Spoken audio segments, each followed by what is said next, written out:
Hello, I'm Eli, and this is my wife Jill, and we are responding. Chad asked us to respond to his message this Sunday about mission.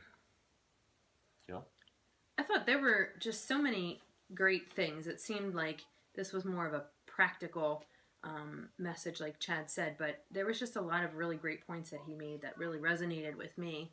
And I think one of the main points that he talked about was that choosing a mission, writing a mission, writing a purpose, I don't know exactly the words that he used, but just that it gives us focus and direction for our lives, that we can make decisions and choices every single day, whether it's, what we're having for breakfast, what we are going to do with our day, what we're going to do for the weekend. But then it's broader than that. It's what are we going to do for a living, or, am I going to go back to work full time, or, and then it's even bigger than that. How many kids are we going to have? What do we want for our children? And I think we can go all over the place, but doing something like this actually forces us to choose where we're going to focus not only our everyday lives, but our future as an individual and as a family. And one thing that's been significant for me this year is to kind of think through when to say yes and when to say no, and that even though there's things that I love or I have a heart for or that I'd really enjoy or that I'm really thankful that somebody asked me to do, that there's times when we need to know what our focus needs to be. And that means, sometimes that means saying no to things that even we would like to do. And sometimes it means saying yes to things that are really hard. And the other thing that I really love that Chad pointed out was just that there's no pressure to know what your mission and to know what your purpose and to write this statement and all of that right this second.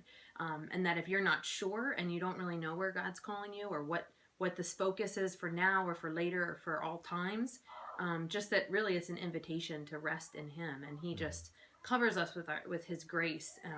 And it really just provides us an opportunity to sit with Him and meet with Him and ask Him to show us that direction if we don't have it right this second. Mm-hmm. Yeah, I think similar to what Jill was saying is, to me, if you see the Bible, like the broadest mission statement is to love the Lord your God with all your heart, soul, body, mind, and strength, and to love others as yourself. I think that's like the broadest mission that we can have, but obviously we need to make it personal to us. Like, what is it that we are uniquely qualified to do, that God put us here to do, that if we don't do that mission, who's going to do it, because somebody else isn't us. And I also think that it's, we've done when we got married, a mission statement of some kind, or with our kids. Ooh, did we?